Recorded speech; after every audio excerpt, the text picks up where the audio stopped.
So how's this going to position the president going into the summer? Let's turn it over to Judge Jeanine Pirro, my co-host on The Five. Do you think he walked into any dangerous areas on 2020, January 6th, the women issue? I think that the dangerous areas for Donald Trump, or what they thought would be dangerous areas for him, turned out to be areas where he was able to literally manipulate so the audience was cheering him. And by the way, this wasn't an audience that was all Trump supporters. This is Republican primary voters.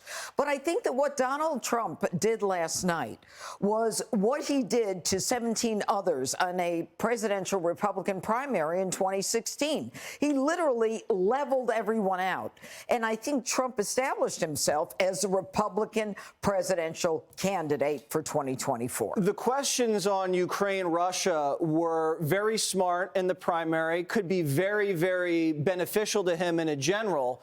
But then the CIA is going to rip his throat out because they're making a fortune over there, and it's a proxy war. They're trying to destroy the Russian state. Do you think that could be an issue? You know, I think that the American people have already seen what the CIA is capable of, and we saw it that they made a political play themselves when they had 51 of them signed on to say that the Hunter's laptop was Russian disinformation, and now they admit it. Mike Morell is admitting it, that they wanted to give Joe Biden a talking point. But I have to tell you, Jesse, and I thought your open was great, that Donald Trump came out. He was confident. He was unflinching. He was unafraid. He came out calm.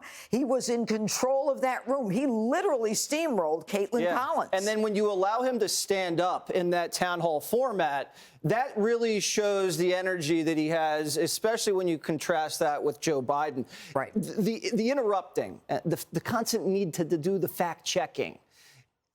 Do you think they're going to be able to keep that up? It's annoying as a viewer.